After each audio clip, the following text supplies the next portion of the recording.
Welcome to Orchestrating Impact, stories from the heart of New Jersey Symphony. I'm your host, Jamara Wakefield. In this transformative podcast, we dive into the profound intersection of music and community connections, delving deep into the heart of the New Jersey Symphony's mission. Join me on a captivating journey as we unravel the untold stories of those whose lives have been touched by the Symphony's work. On this inaugural episode, I'll be joined by the Director of Arts Ed Newark, Lauren Meehan. A former youth violinist, she recognizes the need for early and engaging arts education opportunities for young people. Please enjoy this amazing conversation with Lauren Meehan. Lauren, I'm so excited to spend some time with you today. Thank you so much for having me, Jamara. I'm excited to be here. We have so many things to talk about. The arts, classical music, but I would love for you just to bring me back and introduce me to that 8-year-old girl who had that first early encounter with classical music and just tell me what it was like to be her. It was pretty great to be her. I think as a young person, I always sort of felt othered in a way. I was mixed race in the 80s, which was an anomaly, which is an unusual thing. I was really inquisitive, a little bit of a nerd, kind of precocious, I guess you would describe. And I got along far better with adults than I did with children, especially my own age. And so classical music kind of created this portal for me, this kind of magical portal in this land where everything made sense in terms of who I was. I was this really talented violinist, and I didn't know it until my music teacher, Mr. Perry, who, when I look back, is like one of the most inspiring educators. He's sort of something out of like a TV movie. He just loved music. He was just a really passionate musician and composer himself. And he found a place for all of us as students to be able to participate in music. And so when the time came to pick an instrument, like most of the girls in my grade, I was like, I'm going to play the flute because, it's cute and it's tiny. It fits in your backpack. Right. But because everyone wanted to play the flute, it was really hard to for them to like provide that to everybody. So Mr. Perry took me to the side with a couple of other students and said, Lauren, you have such good intonation, which is essentially a way of saying a really good ear. I think you should give this a try. If you hate it, that's fine. We can figure something else out for you. Your mom can rent a flute if that's something you really want to do. But I think you should give this a try. And after about 6 weeks of my poor parents listening to something that sounded like a cat being strangled. Oh, no. Eventually, it sounded like something. And I think there was this spark for me when I was like, oh, like this isn't something I imagined myself doing. And it also turned out in the next year, I would discover that I was particularly good at it. And sort of a quicker read than maybe even some of my peers were. It just created this confidence in me. And I got excited about the possibilities of it, of learning new music, of exploring new places. And so for me, it was sort of this transformation from sort of not really knowing my place, not really kind of feeling like I fit in, to being like, oh, this is home. Like, this is what I'm supposed to be doing. And to have that kind of a moment at such a young age, I think is really, really profound. Absolutely, because it grounds you, makes you feel comforted, right? Being so small, all of a sudden you feel like you empowered. Yeah. Right? Yeah, 100%. Andre 3000 just dropped an album and he's playing the flute. Can you just share a little bit about why the flute was particularly special for you? Well, so yes, I think this is a great way to talk about my first experience with the New Jersey Symphony. So as a child, the orchestra would often come and do performances at local schools. Mm-hmm. And so I remember a Peter and the Wolf performance. And that was sort of my first time seeing like an oboe, a flute, a bassoon up close and personal. And I just thought it was a really beautiful instrument. It sounded like birds, which I thought was cool as an 8-year-old, 7-8-year-old. And so I found it really interesting. And it is really awesome, too, now as an adult to see people like Andre 3000 or Lizzo, like making band and making classical instruments cool again. Because there definitely was a phase in there after, in middle school and high school where kids were like, you're you're Black. Why are you playing the violin? And it was like, because I want to. Because it's great and I love it. And I love it. Mm-hmm. And so it's amazing to see. And also to see a different side. I think that's the other thing too, is like, we're all more than one thing. And so this idea that like Andre 3000 could only deliver us a rap album was sort of bizarre to me. It's nice to be able to appreciate the fullness of his artistry and see the other gifts that he has and his love for this classical instrument.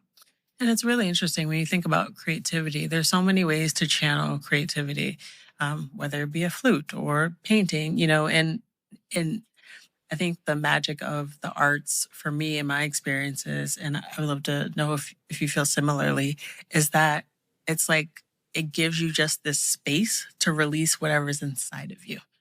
Oh, 100%. I say all the time that, I, as an adult, was diagnosed with attention deficit disorder. And I don't think it's a surprise to anyone who's ever met me, but it wasn't something when I was growing up that schools were like looking for. It sort of wasn't part of the conversation in the way that it is now. And so I was a kid that was constantly being asked to sit still, to sit up straight in a chair. And it's like all of those things, the fidgeting, the being in an orchestra, sitting in a seat, holding a violin, like no one had to ask me to sit still. No one had to ask me, and it was just sort of like my body just fit with, all these things that were normally like a nuisance or someone was sort of asking me not to do, became assets. And so I think in a lot of ways there was comfort in that too, in sort of, and I think that's why, as I mentioned earlier, there was such a sense of place, like being home, because it was like, oh, like it's not me that's the problem. I just hadn't found like this space yet. And then from an emotional perspective, definitely, I think about, there was a really tragic loss the night of my first concert. 3 young girls who I knew from summer camp were killed in their home along with their mother. And as like a 9-year-old, that's a lot to process, 9, 10-year-old. So, there was definitely a moment there where I feel like I was able to channel really deeply into music and use that as a way to sort of comfort myself until I was able to have the words to kind of talk about it, grapple with it. And there are other times in my life where I see that was the same. And then I built really beautiful like mentorship and friendships and relationships from it too, across generations. So I played in an intergenerational orchestra here in New Jersey, and my stand partner was like in his 90s and was this brilliant man who had been a school photographer. And we went on this trip to Spain when I was probably 15, and he and I were the only 2 people on the trip that spoke like me, my high school Spanish. and here's this 90-year-old who like vacations in Mexico. And so we had a blast because we were like buddies because no one could go anywhere without the 2 of us. And just the wisdom that like he was able to kind of sort of impart on me. But there was all of this like emotional support, all of this mentorship, all of this like emotional processing that I was able to work through. And I didn't always understand it while it was happening. But now as an adult, I can really respect and value what music has given me in terms of like managing grief, managing just even stress as a young person where you sort of think you're supposed to be doing certain things. And that inner strength to kind of follow my gut and trust that, I know who I am and this is the right thing for me. What I think is really beautiful about what you just said is this idea of inner healing on the individual level, and then we like zone out, and it's the healing on the community level. And I think about, even further out, I think about Newark. I think about, how that individual change then ripples over time. So can you talk to me a little bit about the work that you're engaged in now? Yeah, absolutely. And how you're making those connections from those formative experiences to how you're looking at those ripples and seeing them as a professional. Yeah, 100%. So as the director at Arts at Newark, where I've been leading for almost 8 years now, we began about 6 or 7 years ago developing this idea around healing-centered engagement in the arts. So, anecdotally, observationally, we all have witnessed, either as students of the arts or practitioners of the arts or educators of the arts, the profound impact it has to be able to verbalize or represent what we are feeling or thinking or processing, right? Whether that's with words or with music or with video. Absolutely. And particularly in New Jersey, you often will build a relationship when you do have a music educator in your building, which not all of our children do. But when you do, you're building year-over-year relationships, right? You're in the 4th grade for 1 year, you get a different teacher the next year. So we were finding that a lot of our arts educators were the safe space for students, for young people, and even for teachers as peers. And so given what we were learning about ACEs and trauma and how that was impacting communities and young people, specifically communities and young people like those who live here in the city of Newark, we felt like this was an opportunity to deepen our practice, but also serve a need we knew our community had. And Newark has always been a city of the arts. It's always been a rich arts community, even when, there wasn't necessarily access in schools. There was always people creating around. Yes. And so we worked really hard with our in-school educators, with our teaching artists who maybe are seeing young people in an after-school space. Folks like we have, women who run Sunday school at their church that come to our trainings and really are embedded into this concept and this intention around making sure that our young people are in really positive spaces where they have the opportunity to build resiliency, they have an ability to tell their stories, and come to some sort of a learning environment, whether that's school, whether that's an after-school program, whether that's the neighborhood Kingdom Hall, and feel like they are safe and loved, which we know is like the beginning of everything as a human being in terms of development.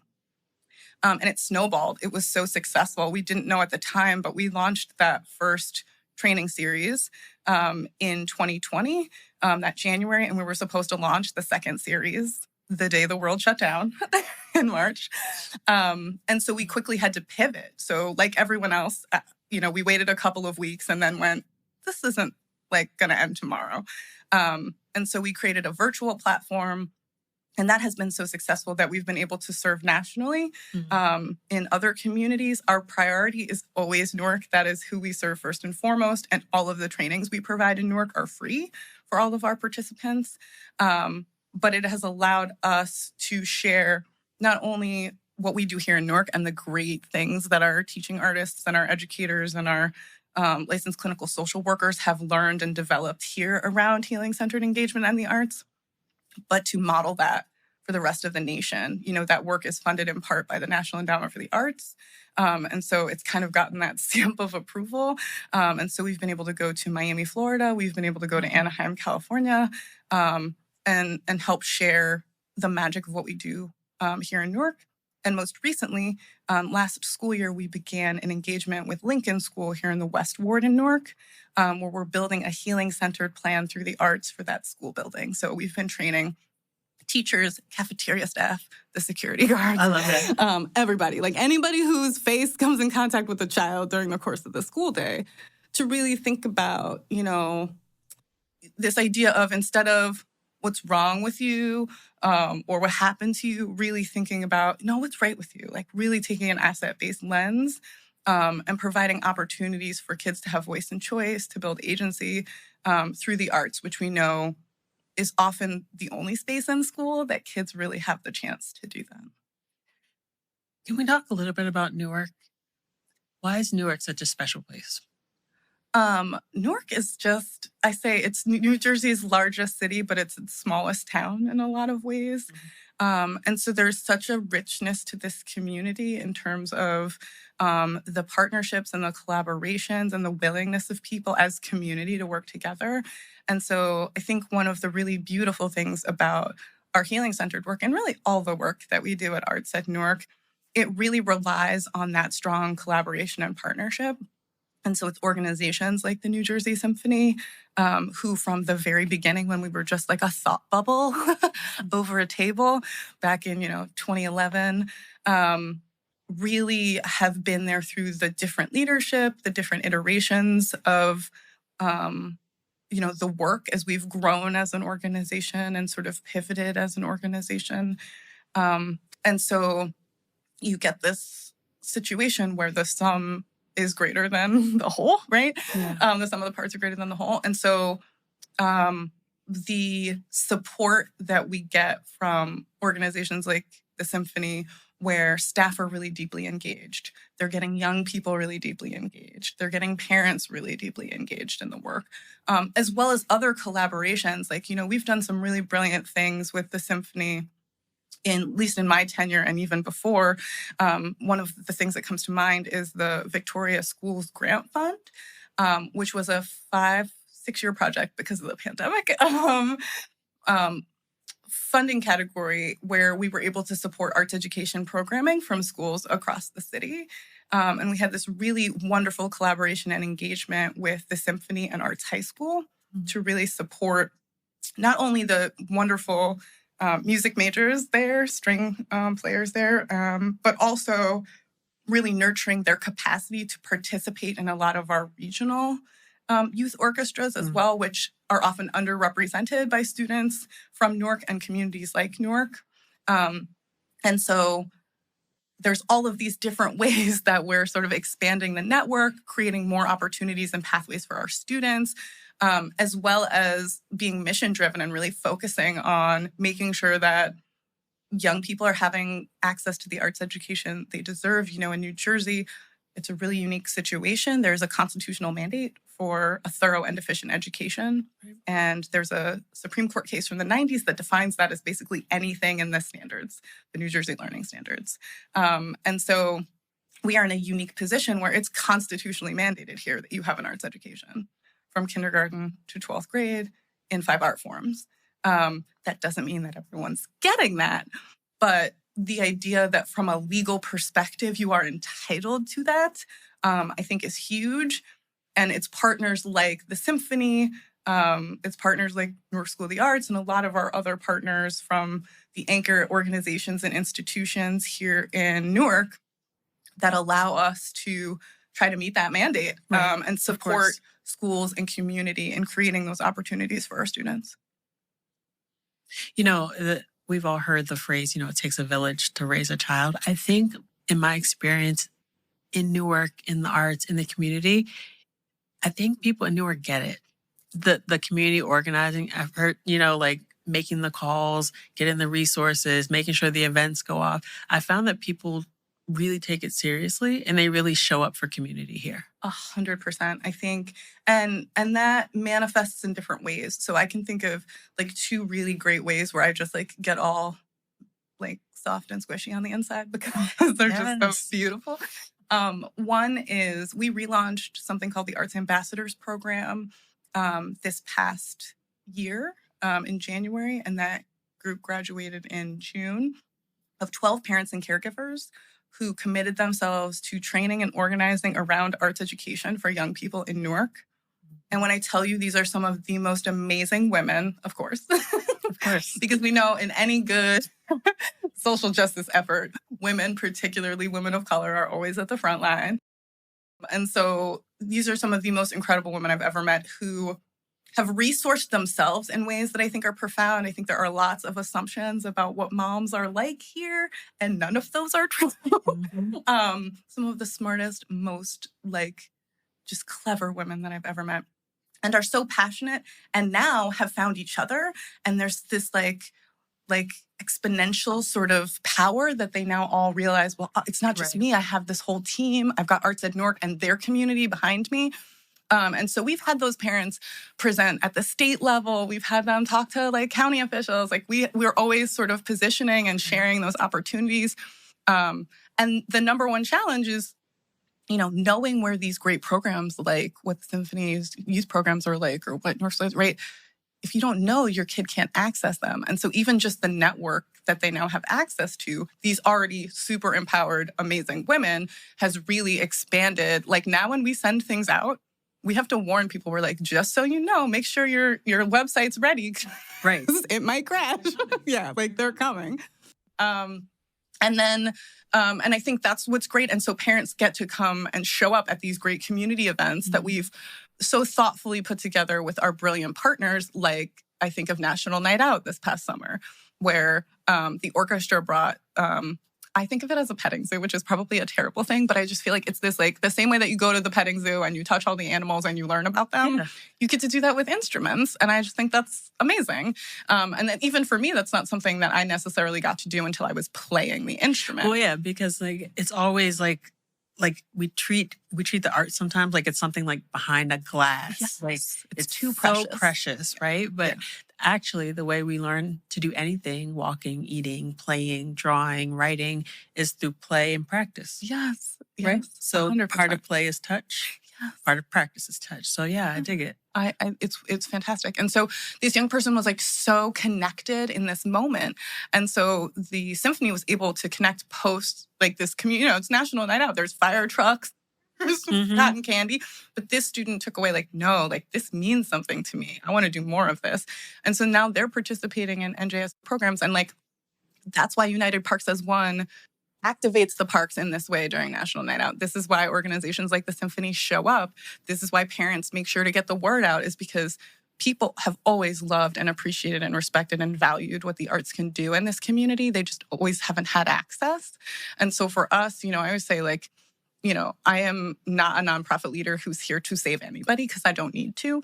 I'm here to help eliminate the barriers or help people understand the systems so they can navigate and fight for it themselves because they know exactly what they need and exactly what they want.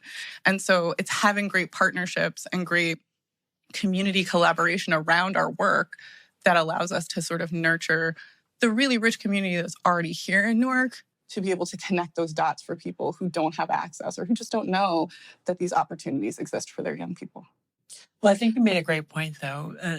The beginning of loving a person or loving community is believing that that community has agency to self-determine its path, right? And so 100%. It's about just really the layup of the resources, the time, the people, the alignment, and just let people self-determine. And they will. They choose the arts every time. They always do. That's what I say. We've done so many community conversations over the years as part of just our check-ins, right? We want to make sure that the work that we're doing is the work that the community wants and needs. And so there's never, doesn't matter what the language barrier is. It doesn't matter what someone's educational attainment is, what color they are. Like, there has always been a very clear, strong, why does he have 2 math classes, but he doesn't get to do music or dance, right? And so there is such a really strong desire from both young people and their parents here in this community. And I think that's something that we like to uplift as well, too, in our work.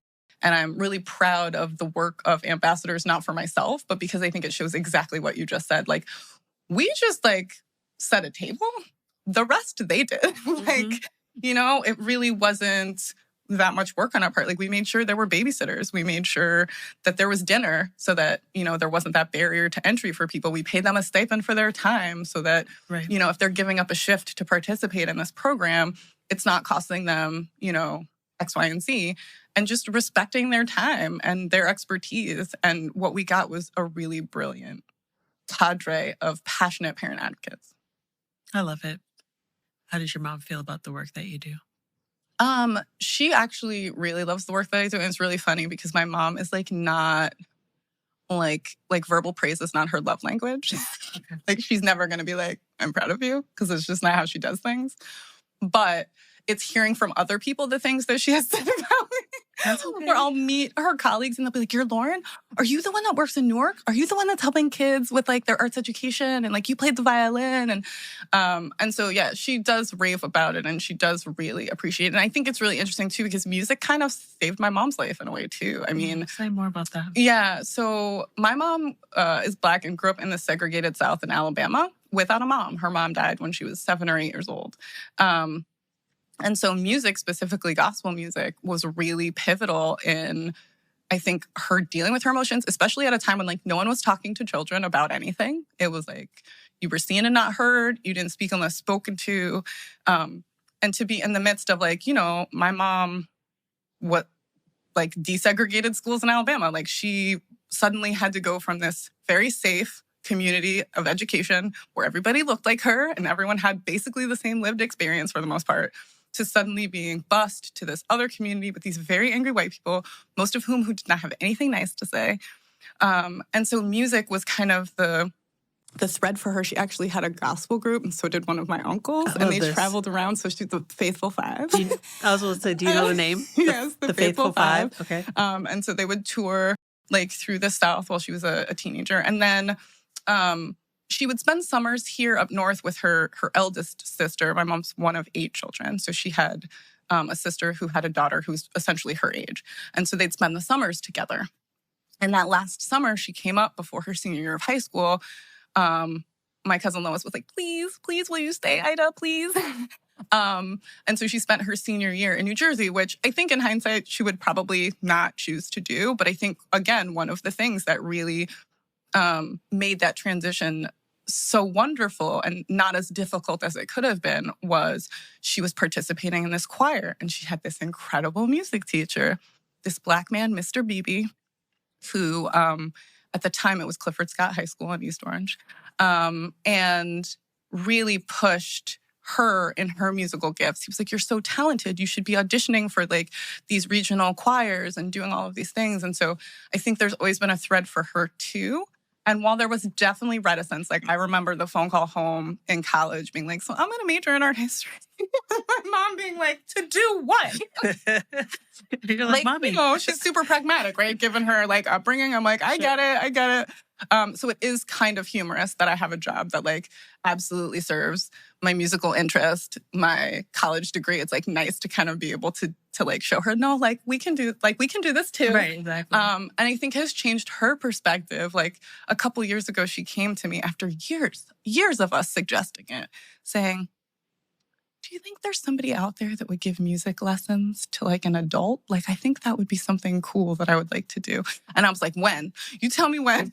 I will set it up for you. Like, Right. what do you want to? And so it's nice to see that it's kind of reignited her passion as well, too. And like her respect for like, I deserve this. And like, it does bring me joy. And even if I don't do it for a living, there's this space that this music can always hold in my life. And I think that's one of the things that I love about the work that I do.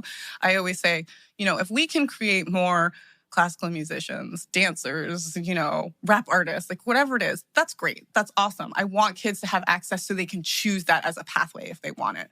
But what I also love is like that jazz aficionado that does something completely different. He's an engineer, right? But his appreciation for jazz exists because of that great music teacher that he had.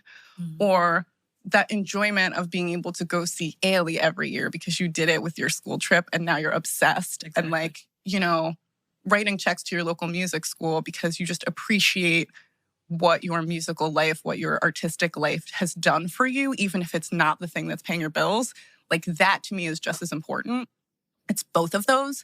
And so I think it's been nice to kind of see that in my own life, but then also see it with the young people here in Newark. I mean, we have so many great, incredibly talented young people that have come through programs, both in school and out of school. I think of like Michaela J. Rodriguez, like breaking every kind of barrier, right here from Newark, was in arts programs here, was doing things at NJPAC. Like, it's so beautiful to see that. And I think kids are starting to, with groups like ours and our partners like Symphony, like NJPAC, Newark School of the Arts, and many, many others, and the rise of social media, I think that has been a tool that has helped too, as young people see themselves more now, right? Like we were talking earlier, like Lizzo playing the flute, right? Playing James Madison's flute, like that was not a thing. I mean, I was like probably almost out of high school before I saw another brown person playing a violin.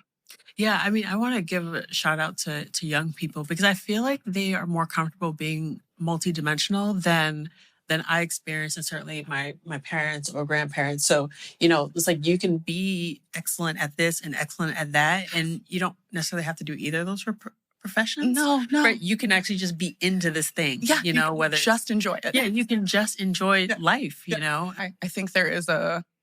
You know, when I speak to young people, high school students, college students, even middle school students, there is such an unapologetic, like, no, I deserve things. Yes. And I'm going to do things. And my community is going to have things that, like, you don't really hear from, like, my generation or, like, my parents' generation or my grandparents' generation. There were people, obviously, but, like, as just part of the fabric of who they are. Right. And I'm excited to see what they do, because I think, just like what you said, they don't have the limits that we maybe imagined for ourselves or that society kind of posed for us. They're very different in their perspective, and I'm excited to see how that plays out. Certainly. And they have the language. They have language that we just did not have. We did not have. No. Which is amazing for them. Two things I want to highlight that you said that I think are so important. The story about your mom still wanting to take lessons. Yeah. Isn't that the beauty of the arts? You can always take a lesson. You can always begin to learn. You know, there's no upper limit on this. No, and there's no. I mean, the thing about the arts is there are no rules. Like there are structures that can help you sort of build a stronger relationship with an art form, right? With dance, with music. There are certain vocabulary that are beneficial that, like, you know, help you gain a certain level of competency. Right. But like, you can watch a YouTube video now. You can, you know, there's so many more ways to experience. There's like Facebook groups where people just like find the instruments in their attic and go play like in some community center. So like, there's so many more opportunities, I think, as well, to connect with people through the arts because of social media and because of just, like you said, there's different systems, different language. We understand that if something feeds us, even if it doesn't pay our bills, we need it. And so we have to nurture that. Right, exactly. And so, yeah, that it's lifelong, that it's not something, you know, I say this all the time. I have friends from college who are like rocket scientists, literally, physicists. They all have an art form. Chemists, like one of them does pottery. One of them sings in a choir. Another plays the bassoon. Like, and it has nothing to do with their 9-to-5. They did not major in it, but they're just passionate about it and have done it their whole lives and are committed to it. It makes them feel good, so they do it. And that's enough. Yeah. Something can make you feel good. Yeah. And you can go and enjoy it. Yes. That's it. Yeah. And then the other thing I wanted to just highlight, because I think it's so interesting seeing this visual or this legacy and generational through line of music in your family. In the outside world, right? Yes. We don't want to gloss over the fact that we do live in a world, right? The world that your mother lived in, Yes. right? When we think about race Yes. and gender and Yes. class and economics and all the things that were happening for her generation, right? Yes. And also the things that were happening in our generation, Yes. you know, removal of affirmative action, Yes. as well as the continued fight for civil rights Yes. and gender equality, right? And yet music can play this through line. Yeah. And always has. That keeps us healthy and whole as we as a society are working through these larger issues. Absolutely. I mean, and I think, you know, we were having a conversation the other day in one of our trainings, actually, our Healing Center trainings. We have this great hip hop artist, teaching artist, facilitator, artist in her own right, Shakia Purple Hayes Norris. And, you know, someone brought up in the group, like, a real conflicted feeling about hip hop music, like from sort of the beginnings and what they're familiar with versus sort of like where hip hop is today. And we made this distinction of like, well, there's the hip hop industry and there's hip hop, and those are different for one.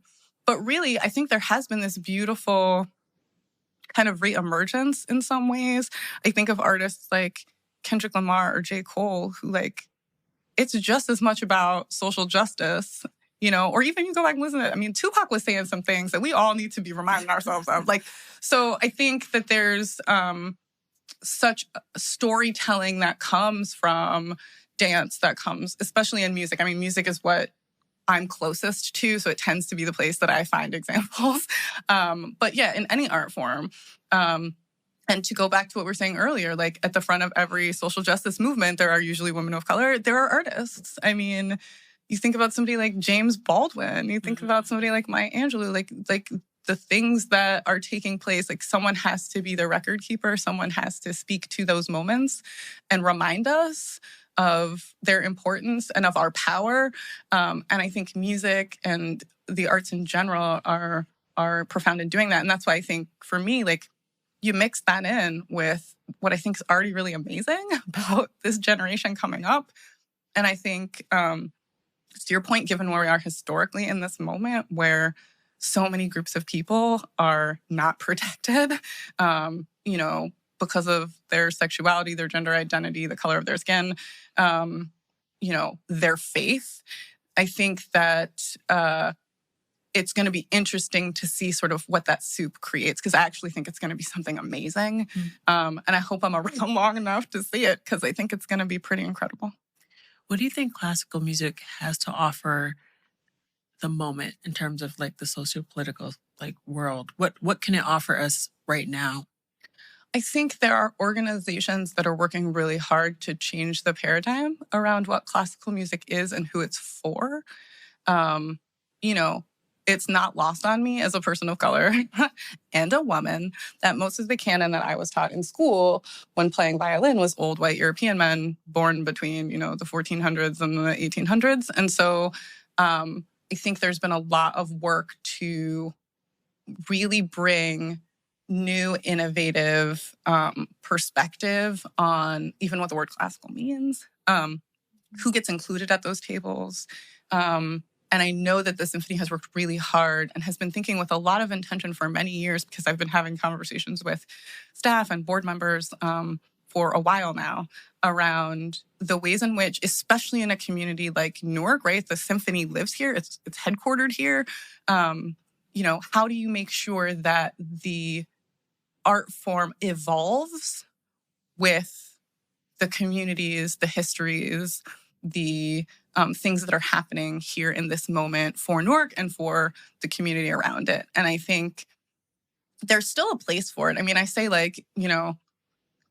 I appreciate so many different kinds of music, and it's all rooted in classical because that's where I started. Mm-hmm. But it didn't limit me from really appreciating, Dolly Parton, or appreciating Tupac, or appreciating other really gifted artists.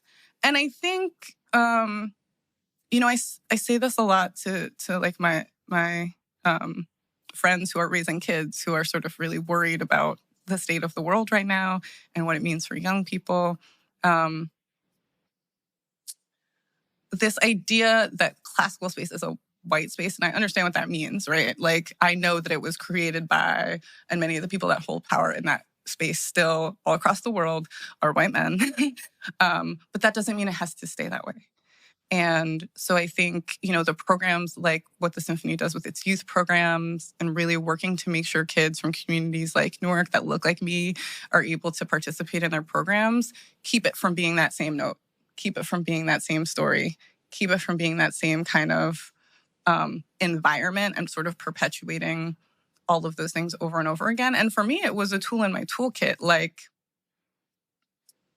I can watch a TV show and I'm interested in the musical score. I'm sitting there listening. Okay, so this is in this key. Okay, that's really interesting. Oh, this sounds like maybe they've been influenced by so-and-so. I can appreciate the world in a different way because I had that experience, even if it's not part of my 9-to-5 job. I'll just say, I don't think we give enough credit to visual mediums and how they introduce young people to music, classical music, jazz, cartoons, films. It was all there. Yeah. So I just wanted to say that. Yeah. No, I agree. It's Fantasia when I was a kid, right? Right, You get exactly. I even think about, I think it was Continental at the time, or somebody, Rhapsody in Blue used to play for one of those airlines commercials. And I remember getting to play that in school and being like, why did I get to play the thing that was on TV? It was right, wild. exactly. Yeah, it was just crazy. And I think I can appreciate jazz. And I know so many kids I went to school with that we played, classical instruments, and then they went on to become jazz musicians. And so there's a foundation you get from it, regardless of whether or not it's an art form that you grow to love in the same way that maybe I've grown to love it or others have grown to love it. That can be a gateway also to all these other really incredible musical forms, but also other art forms too. I mean, I think that's kind of the richness of the arts. It sort of doesn't have the boundaries. You can fail at stuff. That's part of building a practice in an art form, right? Oh, I didn't get that right, so I have to just try again. And there's so few spaces, especially as a developing person, as a young person, that you get to just fail forward without the anxiety and the pressure. Well, with support, right? Yeah. With a guide, a mentor, a teacher, right? You're not alone, just out, Yeah, just out in the world. And I think there's not that many places to practice failure. And I feel like the arts do provide like a really safe space for you to be able to figure out how to like pick yourself up again or try it a different way, right? Explore different options. Math doesn't really teach you that. It has value too, but it doesn't teach you that. I think that's fair. And I think people of all ages could stand to learn that failure isn't the end of the world, right? No. That we can play, we can learn, we can get back up again, we can try again. Yeah. And you've learned something, right? Like, that didn't work. So now I know that. And I can find a different way forward. And I think, again, when you look at the state of the world, I think that's so much of what I remind myself on the regular when I occasionally do have the audacity to watch the news, which is rare. I remind myself, like, there is a way forward. We just haven't figured it out yet. Or there's people doing that work. It just hasn't manifested in front of us yet, right? It's like, it's a matter of time. It's not going to happen overnight. And so it's like, you just have to remind yourself. And I think like, it's the idea of play, right? It's the idea of like, you hear a piece of music and you're told to imagine, well, what does this feel like in your body, right? Or it's being asked to write how you feel and reflect on how you feel. And so there are people who are falling forward right now, finding solutions. We just don't know who they are yet. We haven't heard them yet. I love that. I believe that we will get this right, just like you said, right? But what are the stakes? So like what's the call to action so that we can have another 100 years and then another 100 years? What's at stake? What do we need to do? And why is it urgent? I think for me, the urgency is, it comes in a couple of different ways. One, and I say this to everybody, buy tickets to your local symphony, jazz performance, dance troupe, theater group, like community theater, community orchestras, all the way up to the symphony. Right. Be a patron, because there is power that comes with a certain audience showing up at performances that will allow us to expand what the canon is and what it can become, right? It's like, if everyone in the audience all looks the same and all likes the same thing, right? It limits what can manifest from that. And so like, if you see something that even moderately interests you, buy the ticket, go, sit, watch the performance, because it gives you a vote in a way, to influence later. And I don't think people think about it that way. I think the other thing is, from an educational perspective, the mental health crisis in this country is wild for young people, for adults. And we're talking little kids who are like managing suicidal ideation, dealing with like very serious anxiety and depression. We're hearing it in a lot of our schools as young as 5 or 6 years old, where kids are coming to school just saying things that are like so devastating to me. And I don't think that you can ignore the fact that in a community like ours, not having access to arts instruction doesn't directly connect to the kind of supports that you need to counteract that. Right. Am I saying that we're the only prescription? No. I think, we talk about our work, like there are lots of pieces to the puzzle, right? You need qualified behavioral health specialists. You need a school system that's structuring what classrooms look like differently. You need educators who are informed in healing-centered practices. But you also need arts education. We've known for decades the impact it has on social-emotional development, the confidence it builds in young people, the resilience it builds in young people, the way that it helps them reach a deeper understanding of themselves and the world around them. They tend to students who participate in the arts through high school tend to be more engaged in community. They come back to their communities. They engage civically. And so to fix any of the things that are troubling us right now, whether it's the mental health crisis, whether it's the state of education in America, whether it's, the Black Lives Matter movement, whether it's, wanting to live in a space with the gender that you feel you should be, all of those things are solved by making sure children have a rich arts education experience in school and in their communities from a very early age. And the only way to do that is to participate, is to find it. And if you can't find it, demand it. Go to your school board, go to your PTA, go to your neighbor's house and be like, can we put some crayons together for these kids? It's like, whatever you have to be Sky, right? Demand it. Right. And demand it and just like, don't take no for an answer. And I think, it's very easy, especially in the nonprofit space. You play this game of kind of, you build something and then like leadership changes in a political system and you start all over again. You're this hamster on the wheel in terms of fundraising, right? You had this great grant for 5 years, it goes away. Okay, how do you solve it? And so it's very easy to find yourself like that hamster on the wheel going like, am I going nowhere? I'm just running. Where am I running to? And I think the thing we all have to remember is that nothing gets done without doing. So this idea that like what we're doing doesn't mean anything, it's impacting somebody somewhere. It's building something for tomorrow. So, don't think that you don't have a voice in it or you don't have an impact in it.